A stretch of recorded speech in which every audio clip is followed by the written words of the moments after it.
Good afternoon. I am Osvaldo Golijov, a composer living in this area. And it is my immense pleasure and honor to welcome you to the second Norton lecture by Herbie Hancock. For those of you who know, a reminder, and for those of you who don't know, here comes an announcement. In conjunction with these lectures, the Harvard Film Archive will be screening 2 films featuring soundtracks by Herbie Hancock. Michelangelo Antonioni's Blow Up from 1966 will be screened on Sunday, February 23rd at 4:30 p.m. The next day, Herbie will attend and speak at the screening of Ivan Dixon's The Spook Who Sat by the Door, a film from 1973. That will be Monday, February the 24th at 7 p.m. Both screenings will take place at the Harvard Film Archive in the Carpenter Center, 24 Quincy Street. Herbie, last week you said that we cannot change the past nor the future, only the present. Well, it has definitely been a long present for you. A present that you have been changing for half a century, and that is how it should be. Picasso said that all great art lives in the present, and your music proves him right. It will continue to live in the present, in the future. Long after we are all gone, your music will keep sounding timeless. Yet, it will always remain of a time, now, and of a place, America. Your music is one of the gifts that our time and our place are leaving to the next generations. Unfortunately, among other not-so-great gifts, our generation leaves behind, but that's not your fault. So, if I had to choose one word to define your first lecture last week, that word would be courage. Courage to not call your series the poetics of jazz, but the ethics of jazz. Courage to not take shelter in your stature as a music giant, but to talk to us as a human being, communicating with other human beings.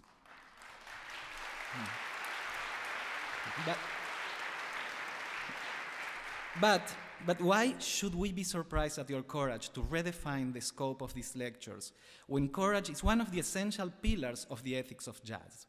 After all, you must have great courage to create on the spot, in real time, something that did not exist in the world a moment ago. Courage to listen, to react in a constructive way, to dialogue, to explore uncharted territories together with musicians you may have known for a long time or may have just met. The ethics of jazz is indeed an ethics that could serve everyone who wants to make a difference in music and in life. Herbie, I was struck by your courage in not shying away from talking about the slavery roots, nurturing some of America's greatest music, and by walking us through the shameful acts of racism endured by some of our greatest artists. Beyond all that, you showed an even deeper courage by teaching us how to turn poison into medicine. And there was also great wisdom in your talk last week. I'm not talking only about the wisdom of Miles Davis, but about your own wisdom in structuring the talk as a jazz composition and performance, and at the same time as a Socratic dialogue. Of course, Miles' cryptic lines are much funnier than those by Socrates, and, like his music and yours, unforgettable. So, like everyone present here last week, I will remember until my last day both the butternotes and the Stockholm chord.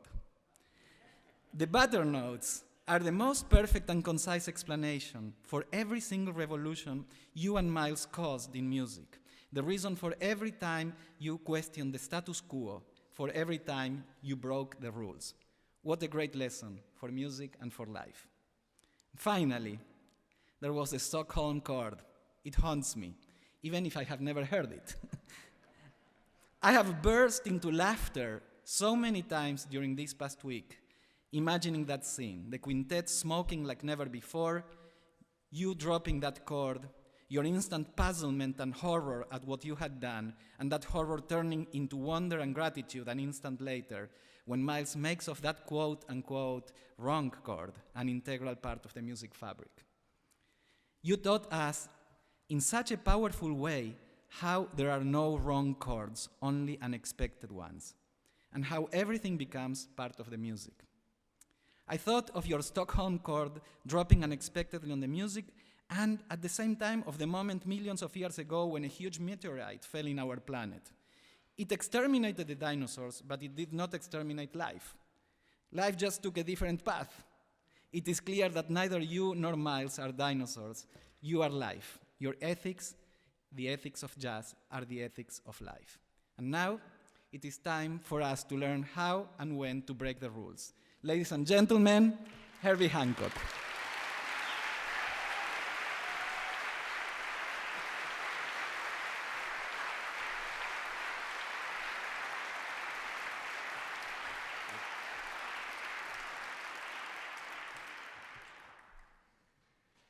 Thank you, Osvaldo.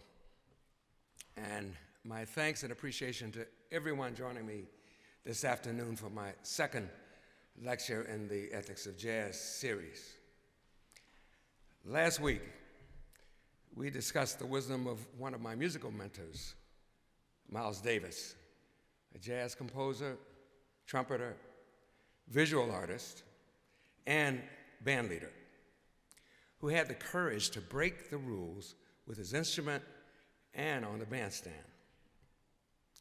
One of the most innovative musicians of the 20th century, his stylistic revolutions influenced the development of bebop, cool, modal, and fusion jazz, and he continues to resonate and be an inspiration for millions of fans and musicians throughout the world.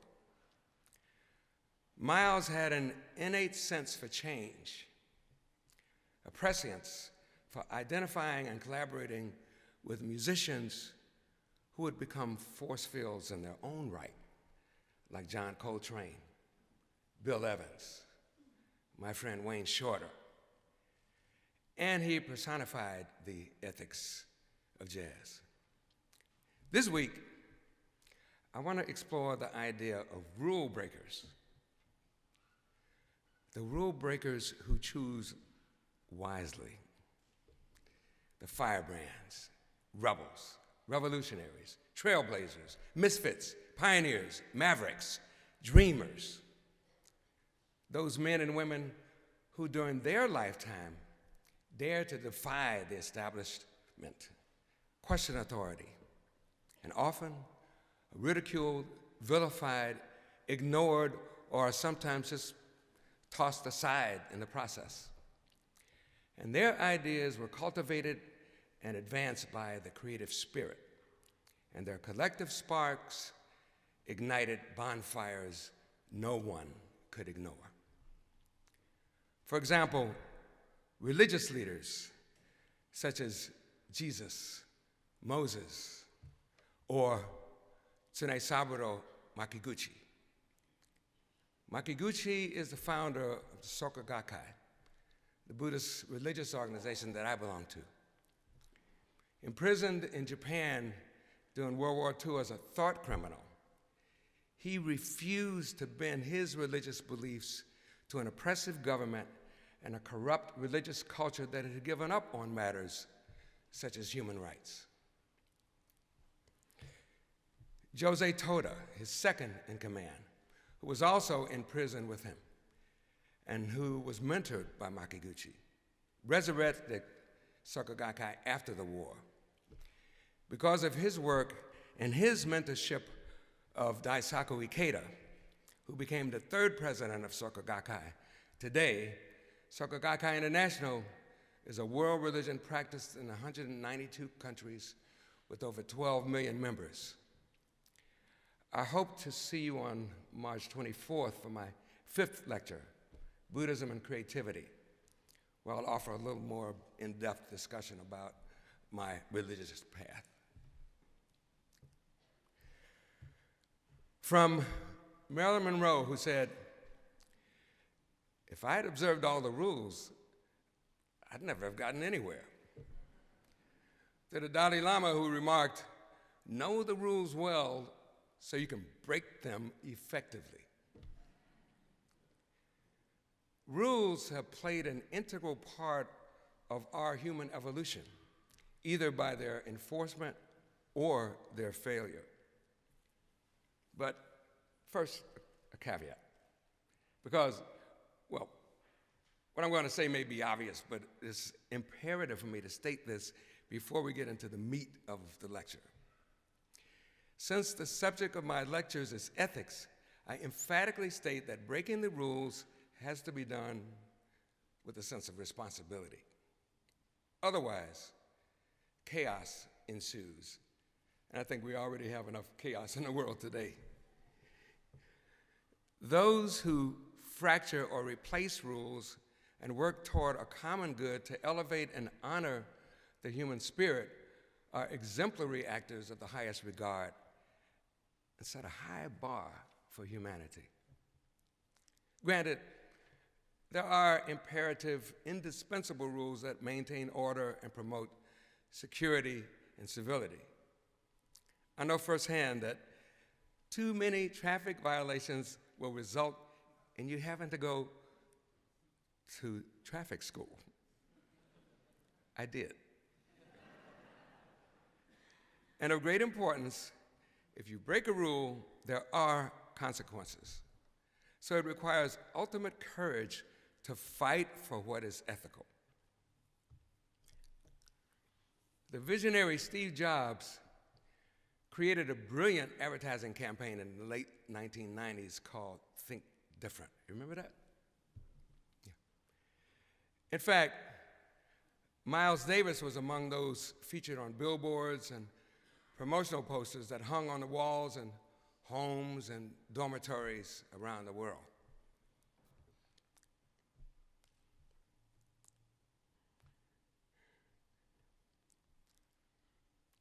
Here's to the short version of the famous Apple quote. Here's to the crazy ones, the rebels, the troublemakers, the ones who see things differently. While some may see them as crazy ones, we see genius. Because the people who are crazy enough to think they can change the world are the ones who do. In jazz, we improvise and quite often walk alongside the mainstream or run wildly off into the woods. So I know firsthand that it takes courage to challenge the established rules and think outside the box. That's an ethic that is shared also with my Buddhist faith. Irrevocable rules and laws that are firmly entrenched and difficult to change are sometimes wrong from the outset. For example, look at civil rights. From the arrival of the first slaves in the 1500s, it took over 300 years before the 13th Amendment abolished the tragedy and immorality of slavery, our country's original sin. Over 12 million African human beings were shipped to the New World, with approximately 11 million surviving the Middle Passage.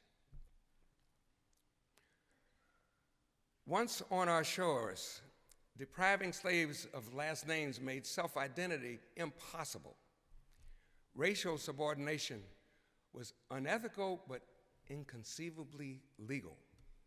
Slaves were governed by slave codes and could be branded, whipped, imprisoned without a trial, and put to death by hanging, not to mention lynching, which was acceptable. Blacks had no rights, were considered to be chattel, savages, not people. It was true, even with the founding fathers of our nation, many of whom were slave owners. Enslaved black men, women, and children broke the rules of their captivity even while still in chains. Some broke free of the shackles and ran away. Others rebelled against their owners, most famously Nat Turner. Some sabotaged equipment, and many performed small daily acts of resistance, like slowing down work, which was economically harmful to the owners, and is a strategy that would later be used by labor unions. Unfortunately, although this had a long-term effect, it resulted in the prejudicial labeling of African Americans as lazy, because the slave owners failed to grasp the meaning of the rebellious activity. The spirituals, hymns, and work songs that channeled expressions of suffering and, most importantly, hopefulness during times of extreme hardship gave birth to the treasured musical art form called the blues and later rock and roll and jazz. These songs were also a secret code, a code used by the slaves to circumnavigate and break the owner's strict rules of servitude.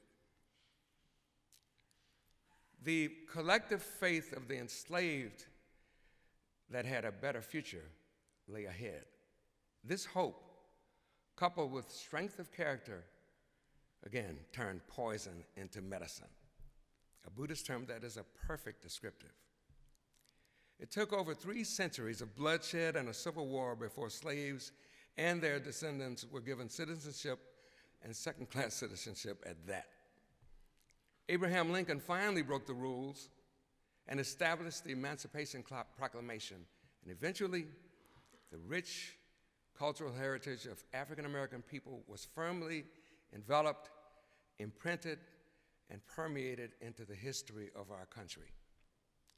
Many people have a tendency to demonize that which is threatening, different, or foreign to their opinions and beliefs. Socialism, communism, Islam, Judaism, Christianity, Republicans, Democrats, atheists, lesbians, whites, blacks, Asians, women, men, and so on. And unfortunately, rules are often set up in a way that reflect the ignorance born from and supported by demonizing. Just take a look at the current state of our bipartisan political system to see this in action. Oh, maybe that's inaction. In my last lecture, I told you about the butter notes. But the first time I broke the rules in a more conventional way, I had to break the rules to uncover an unconventional way of playing. Immersing myself in an entirely new direction, I stretched way beyond the rules.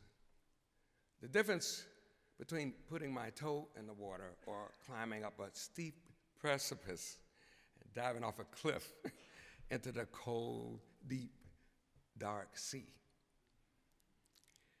In 1962, 1 year after I arrived in New York City, I was working and recording with Donald Byrd, trumpeters Kenny Dorham and Lee Morgan, alto saxophone player Jackie McLean, and guitarist Grant Green. So I was in good spirits and hard at work. I got a call from the alto saxophonist, bass clarinetist, and flutist Eric Dolphy, asking me to sign on for a short tour he was planning, which piqued my curiosity because at the time, Eric was one of the newer jazz musicians on the avant-garde jazz scene.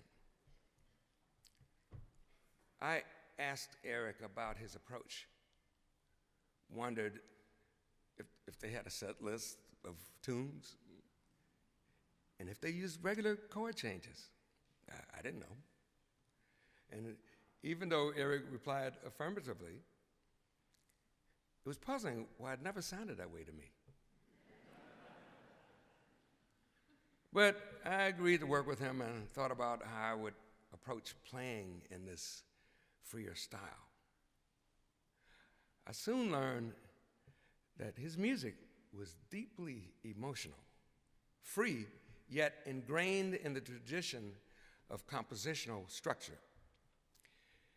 Eric has been astutely described as being, quote, too out to be in, and too in to be out.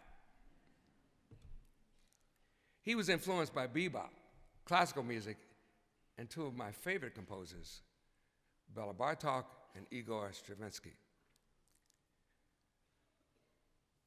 I decided that if I broke some of the rules of harmony, melody, and rhythm, that I might normally use in playing, it might open up many new paths for me to explore.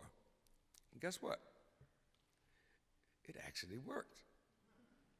And it unlocked the door to endless landscapes and sonic journeys, ideas and techniques I continue to use to this very day. The band, J.C. Moses on drums, Eddie Kahn on bass, and Eddie Moore on trumpet, traveled to clubs from Buffalo to Philadelphia, playing this very weird music.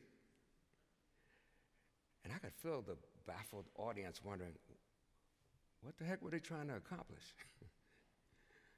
Some booed and some walked out. And although I did not have the verbal vocabulary or clarity to explain the music, I knew there was honesty in the direction we were pursuing.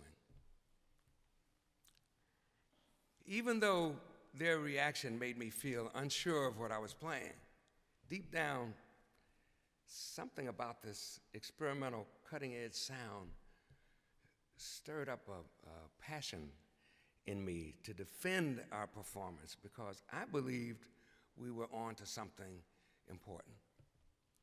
Every night, we were in sync, having visceral musical conversations that often felt angry with screams of pain, but also had elements of sheer beauty, tranquility, and space. We broke all conventional rules. Often there were no steady beats. Sometimes the music would float along with no popular finger snapping capability. We were not tethered to any earthy conventional approach. We were musical astronauts. But in order to succeed, we not only had to walk down and conquer the tough, rugged path that lay ahead, we actually had to cut down the trees and create a brand new passage. This experience was like capturing lightning in a bottle, creating something forceful, ambiguous, magical, and then being able to hold on to it and reveal the treasure to the world.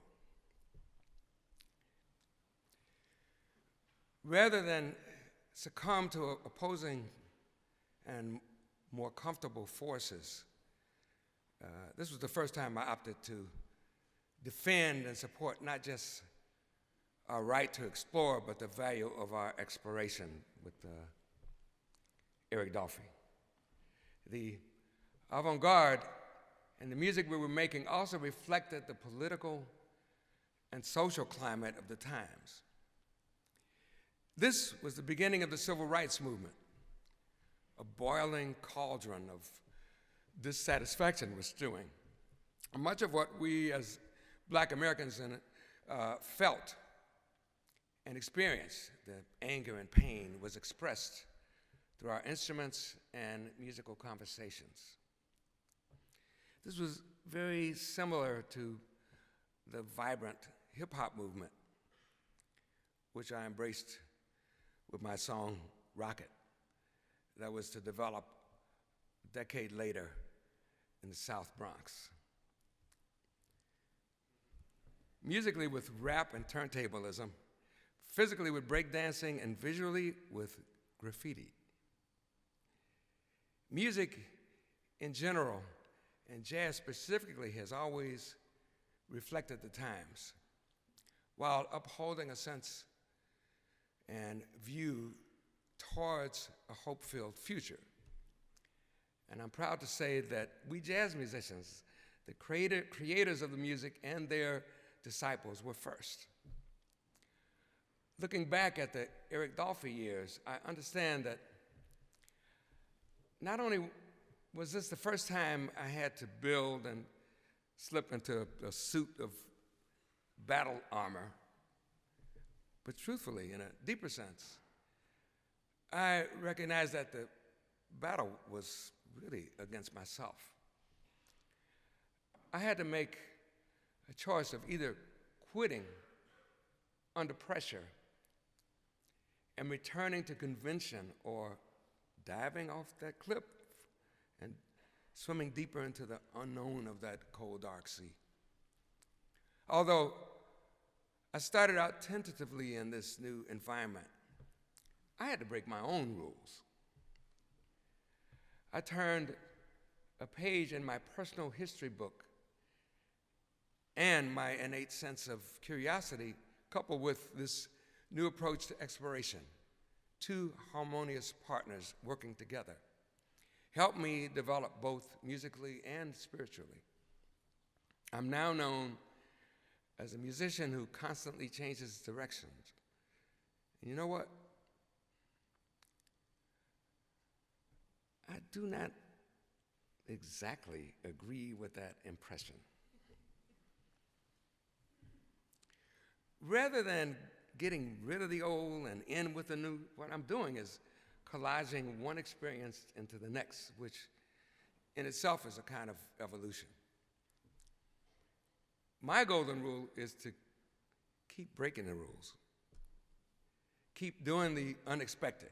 Break through the comfort zone, but especially I now strive to create music that serves a purpose beyond myself, that engages with the world around me and upholds the ethics of jazz.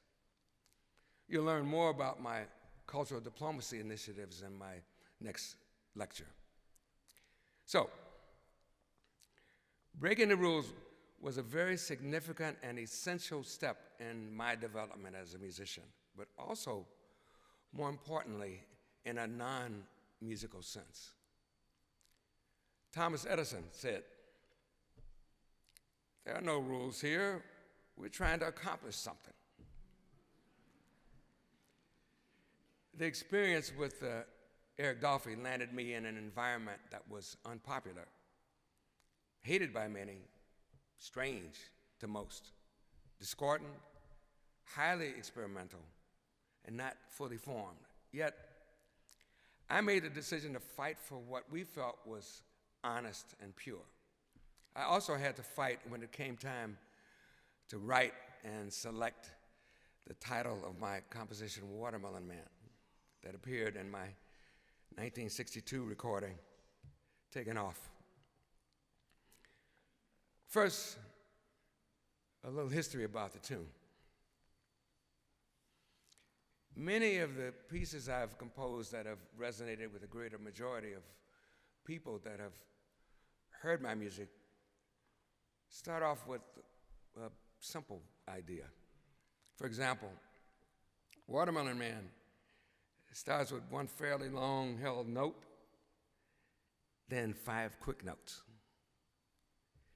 Cantaloupe Island and Chameleon also have easy rhythmic foundations that are catchy and that's easy to remember.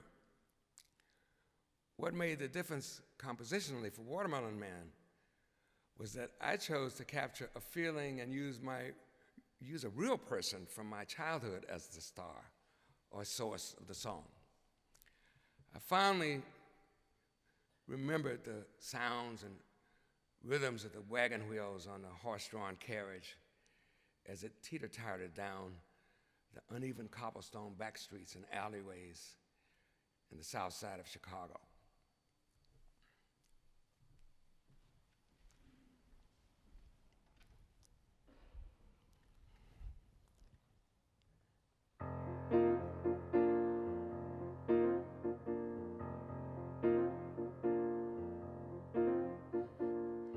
That's the wagon wheels.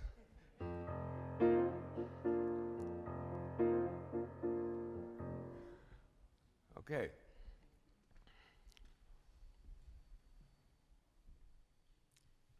I recalled his physical appearance and the song the vendor sang. Watermelon, red ripe watermelons for sale, or something like that anyway. That was not that much, it wasn't too melodic in a song sense. However, all the women would step outside on their back porches, lean over the railings, and yell to him, "Hey, Watermelon Man!" So I did that with the tune.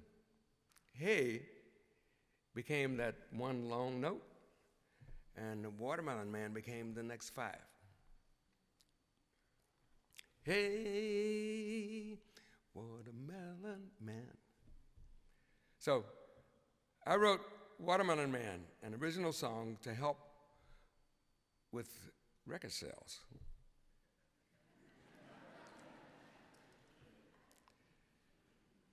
Even though it was suggested I do a blues cover to increase attention.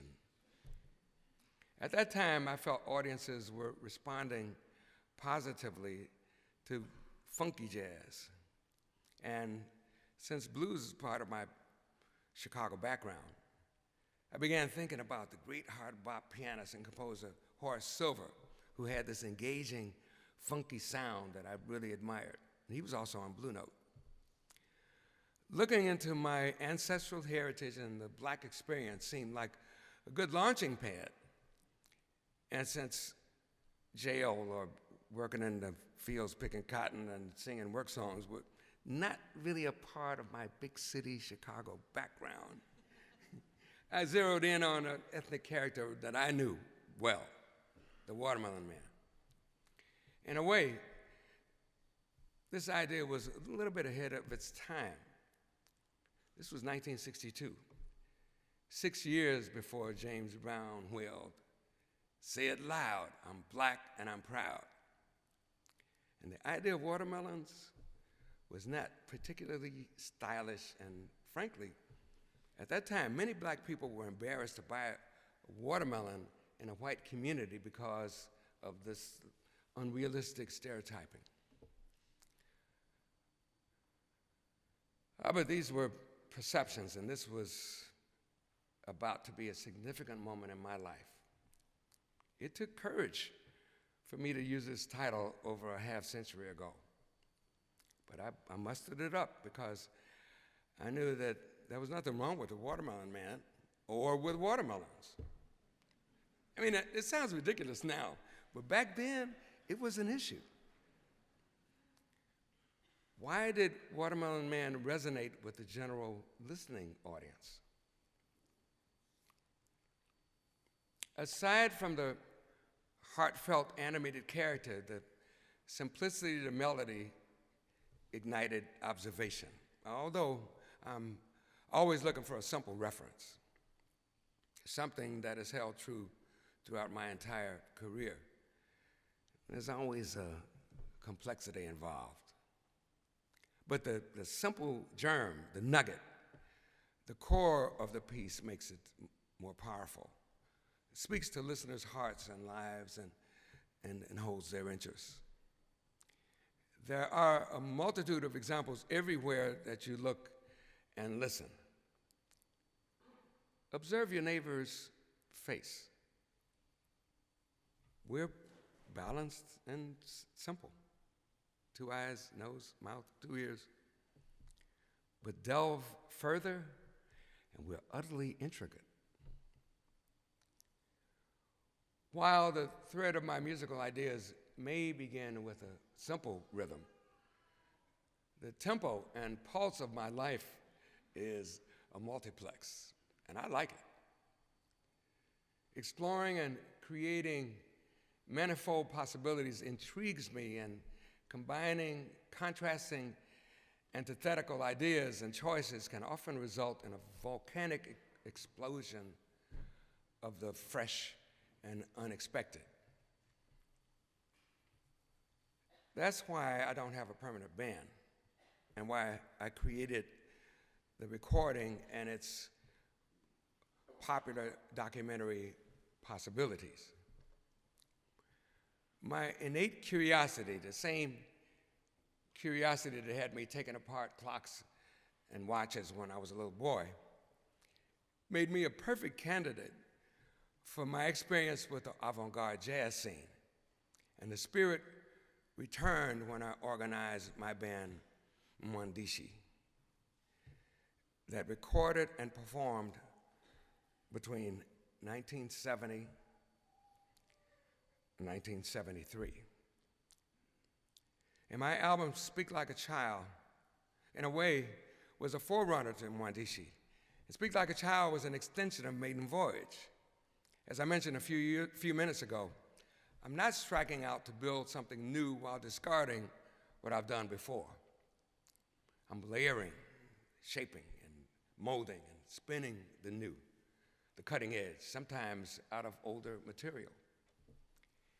Influenced by a long line of more established musicians, including Miles Davis, the cutting edge John Coltrane, and other little-known players, they all helped power and motivate the Mwandishi idea.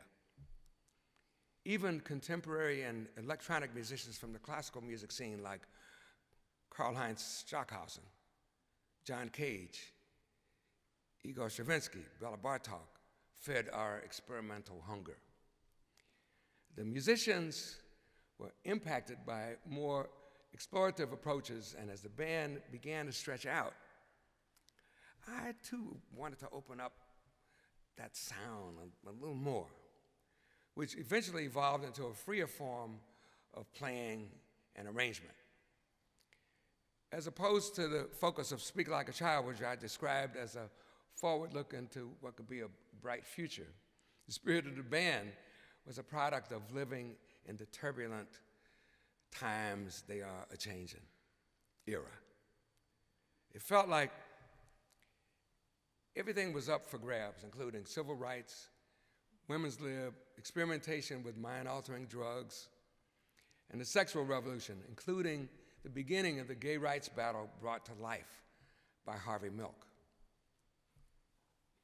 Mwandishi united American and African cultures and rhythms, an assortment of musical genres and acoustic and electric sounds into experiments that were technologically, politically, and culturally relevant and propulsive.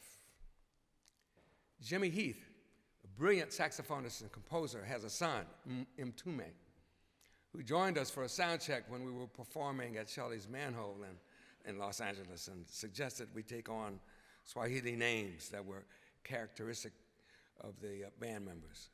For example, I was given the name Mwandishi, which means writer or composer. Trumpeter Eddie Henderson became Mganga, which is a witch doctor. Bassist Buster Williams was Mchezaji, which meant the player, but we interpreted it as a gift, a title of his gift for gab, which he did have a way with the ladies. You know. Clarinetist and flutist Benny Maupin was Mwile, meaning the body of good health. Drummer Billy Hart was Jabali. And trombonist Julian Priester was called Pepo Mtoto. The band pioneered the use of electronics and synthesizers, and believe it or not, Patrick Gleason's monophonic Moog synthesizer commanded an entire room and took 1 week to set up before recording sessions. I'll tell you more about this in my upcoming Innovation and New Technologies lecture. Our creative process was compelling. We might start a song by improvising on basic instruments like hand-carved wooden flutes. Then the idea would develop and expand when one of the musicians, let's say the drummer, would play a primitive-sounding beat. Next, the bass player might add an element. He was followed by one of the horn players. For example, Benny Maupin would play something on a bass clarinet or on one of his unusual saxophones like the Manzello, high above the normal range of the instrument, which often sounded like he was screaming. And then the trumpet player might add trills, going back and forth between two notes. Then I might join in on the Fender Rhodes piano. To some, that might sound chaotic, but for the musicians, this was a response to real feelings and a determined search for expression outside the unexpected. It was part of the story, the creativity, and the raw energy we built.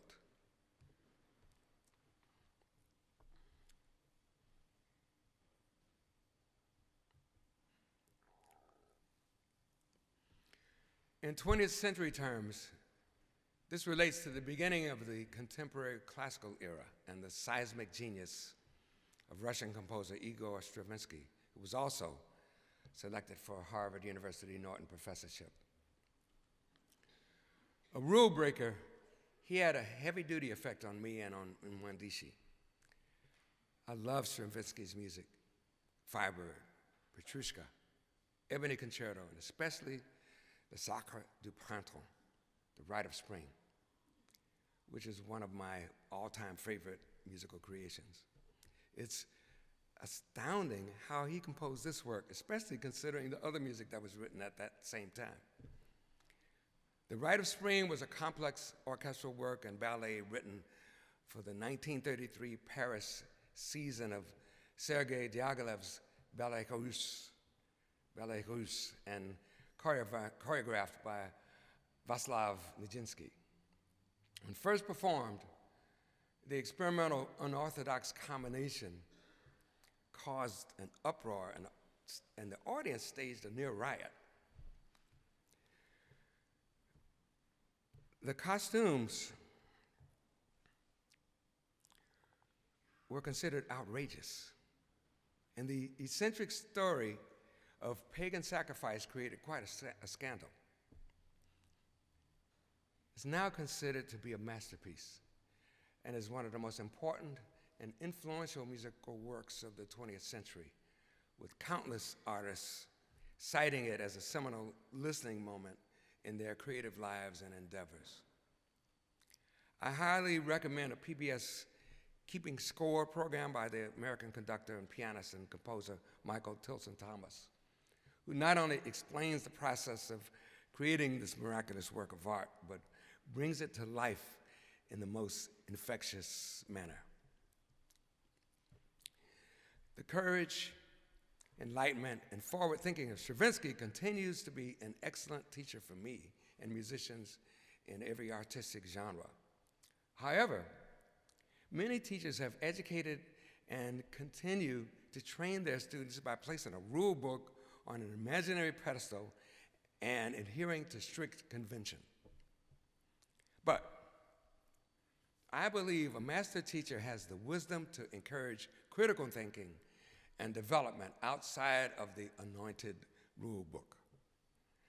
For the most part, the basic skills-oriented education, the little red schoolhouse programs and our schools better known as the 3 R's, should be guidelines providing a launching pad for learning and basic development. Rules have no more rigidity than the stem of a sunflower. But that flower allows the blossom to bend and change direction in order to face the sun, which in itself appears to move because of the Earth's rotation. And each rotation establishes what we call a day, and with each day there is constant change. With this reasoning, rules need to be flexible to function within the creative aspect of living as a support for change and new development. Rules support but also encourage new possibilities. And who are the people we study? Certainly not the ones who follow the rules. We study the ones who break the rules and make new rules, right? The rule breakers who offer original realms of investigation and create new conventions, men and women who use their imaginations, obsessions, elbow grease, and ethics to demonstrate what can be accomplished in and outside of the classroom. Anne Sullivan is a perfect model of a master teacher. She was called the miracle worker for a good reason. Her work with Helen Keller as an instructor and companion is legendary. Mahatma Gandhi exemplifies the phrase, "Be the change you wish to see."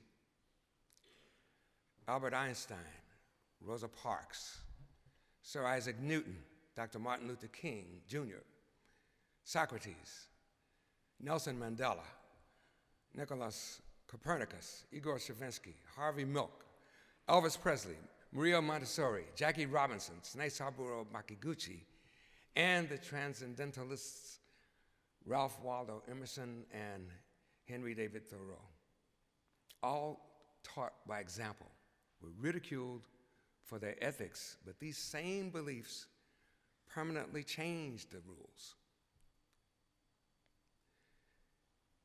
Quote, "It is not the strongest of the species that survives, nor the most intelligent that survives. It is the one that is the most adaptable to change," said Charles Darwin. Two education models I admire are the Khan Academy, a free, not-for-profit global academy accessed on the web, and the Circle School System, which advances the theory that the focus of education should be the lifelong happiness of the learner, the development of the unique personality of each child, with an emphasis on the importance of leading socially contributive lives. So, I believe the time is right to replace the ingrained, firmly fixed rules of how our children receive their education. And I'd like to tell you about a groundbreaking new initiative that I'm involved with, and I believe it could help change the world. I realize that's a pretty ambitious statement. But with the help of UNESCO, the United Nations Educational, Scientific, and Cultural Organization, where I serve as Goodwill Ambassador, and the Thelonious Monk Institute of Jazz, where I've served as the chairman, we're preparing for the challenge. We aim to harness the amazing power of music and the dominant role it plays in the lives of our young people to initiate meaningful changes and transformations in the classroom. Studying and having a love for math, science, and technology has been important to my career as a musician, teacher, mentor, and humanitarian. After many years of performing and research, the ideas and knowledge I accumulated in school became the building blocks of my creativity. There's a beautiful symbiotic relationship between math and music. Rhythm, a time factor, is expressed in whole, half, quarter, eighth, or 16th notes. A time signature is a fraction. In today's society, kids use portable music to study, relax, walk the dog, sleep, think, exercise, communicate, and connect with their peers. And the list goes on. And believe me, I have no idea how they do it. I can't. They were born into a world where multitasking is a basic necessity, right along with food and shelter. This technological development did not exist when our current teaching methods were established. So it makes sense to me to expand the curricula to catch up with our modern habits. Unfortunately, today, many young people show little interest in studying or forging careers in math and science, and it's become a national crisis. Seems like every week there's a news story about the dearth of students desiring a career in these fields.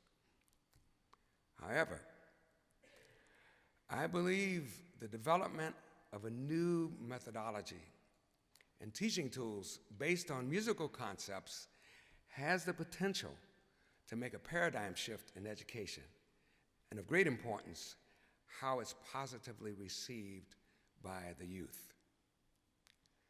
Linking music to math and science must be further explored as a solution. And if we succeed, and I have high hopes that we will, then the spark of inspiration and interest will be ignited. We're calling this new project Math, Science, and Music. We plan to gather the gifted, inventive, and visionary, young and old, in education, music, visual arts, business, technology, psychology, literature, math, science, engineering, medicine, and other areas to develop curricula employing and implementing the basic elements of music, including parts of songs and pieces from various genres and everything in between. I've already talked about some of the most brilliant leaders in their fields, such as the imaginative team at Cycling 74, who is creating some really interesting visual programming tools that serve as the creative engine behind thousands of innovative projects in audio, visual media, and physical computing. And revolutionary thinkers such as Parag Chaudhary, a trailblazer who is researching and developing new technologies for musical self-expression and creating intelligent apps for our phones and computers. Our goal is to pilot math, science, and music in the United States public schools in the near future and expand it globally in subsequent years. The future of our planet depends on education, and by blending the human spirit with the advances of technology, we will do everything in our power to break the rules and encourage young people to try something original and alternative that will help them learn math and science skills through something they crave: music.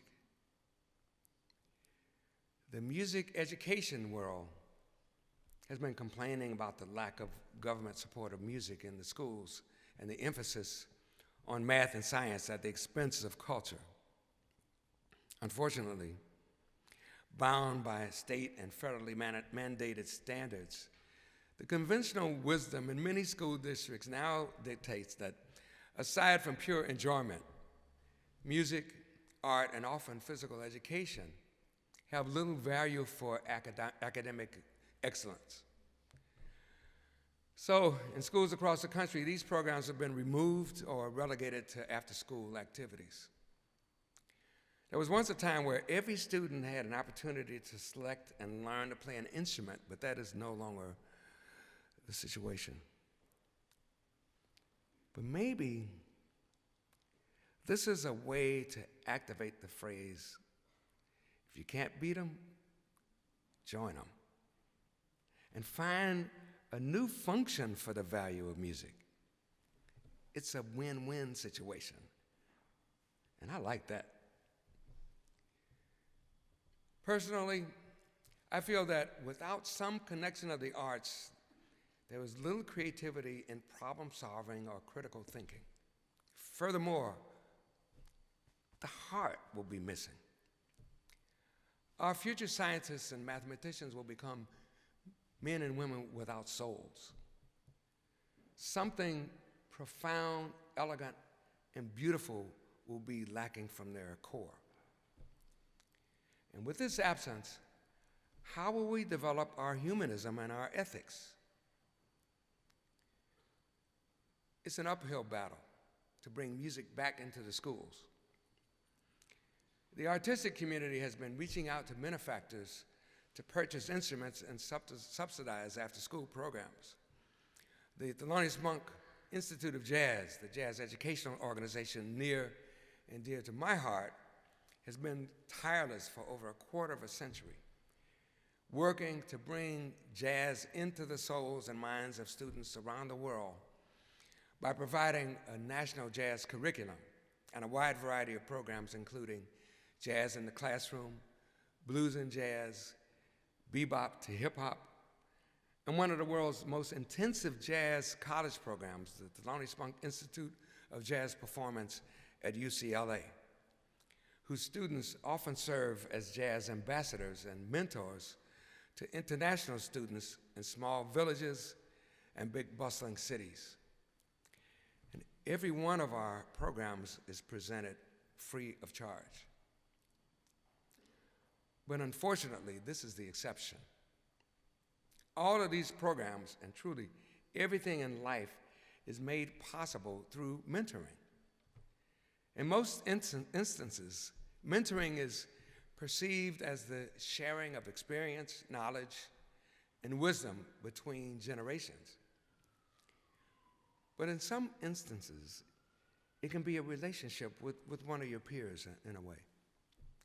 I've mentioned several celebrated champions, but what about the unsung heroes whose substantive, unrecognized contributions and bravery are confined to oblivion, or the unappreciated and neglected who are ignored and dismissed, but sometimes uncovered in the future, like Vincent van Gogh or Henrietta Lacks? An unheralded jazz pianist whose innovative harmonic approach influenced and opened my eyes to possibilities was one of the latter. His name was Chris Anderson. Chris was self-taught, and like me, born in Chicago. A master of harmony and sensitivity, he was respected by his peers, but it was difficult for him to find work because he was born with a crippling disability. Blind by the age of 20, he also suffered a congenital bone disease, but didn't hamper his creativity. First time I met Chris was in the late 1950s and early 60s when I went to an afternoon jam session run by Joe Siegel, one of the primary promoters of jazz in Chicago. Drummer Elvin Jones, a multi-instrumentalist, Rahsaan Roland Kirk, they both had agreed to be guest artists. So I was naturally looking forward to hearing them. In the middle of the afternoon, Joe introduced Chris, who was going to perform solo. He had a crutch and one eye socket that appeared to be empty and the lids sealed shut. His legs and face were somewhat distorted. Teeth were missing. He was a sight to behold, and I wondered, what was he going to do at the keyboard? When he started to play a ballad called Don't Follow the Crowd, I was thunderstruck, riveted to my seat. Time stood still. He created such beauty that I was in tears. I felt his lush chords with all my senses. Afterwards, he agreed to teach me. I proceeded to study with this harmonic master, and what I learned from him was surprising. He often used imagery when he spoke about harmony, which was interesting because he couldn't see. He connected with nature, water going over pebbles, the whoosh of the wind, a babbling brook, songbirds, the silence of a puffy cloud. References he used to describe feeling through his music. His cinematic approach to harmony originated in the French impressionistic music of Maurice Ravel and Claude Debussy, which had previously influenced jazz in the 20s and the 30s. Over time, some of it was forgotten, but not by Chris. Some of the techniques involved intermelodic movement within a chordal structure and certain voice leading techniques that had been lost over time, not truly explored in modern jazz. And he developed something new by taking older, overlooked ideas, then restructuring and combining them with his current approach. Not exactly like, but similar to what classical composers did with the Gregorian chant Dies Irae. Once I heard Chris play, I was hooked and proceeded to copy and dissect the information and incorporate it into the harmonic expression I've used ever since. This beautiful mentor-disciple relationship has been handed down to younger musicians through me and others, and thus have incorporated Chris's approach into the musical lexicon. If you listen to the recording of Solitude on my album, The Joni Letters, with just me and the bassist, Dave Holland, you'll hear Chris Anderson all over that tune. An important part of the creative process, and perhaps a broader interpretation of breaking the rules, is taking an idea that has been edited out of the vocabulary, rediscovering and restructuring it, an evolution of the original idea. But this reminds me of the earliest interpreters of scratching. They took old, outdated 78 RPM records, applied a new technique, and changed the course of music. Right? Maybe it was serendipity that Chris died just a few days before I won the Grammy Award in February 2008 for Album of the Year. And I'm proud to give him credit for making a contribution to my body of work, which propelled me onto the stage that magical evening. Before we start the Q&A, I'd like to thank all of you for joining me this afternoon. Next week, I'll be discussing cultural diplomacy and the voice of freedom, and I hope to see you again. I think this impression of the late Dean of Scientific Writers, Robert Heinlein, perfectly sums up the spirit of this lecture. I am free, no matter what rules surround me. If I find them tolerable, I'll tolerate them. If I find them too obnoxious, I break them. I'm free because I know that I alone am morally responsible for everything I do.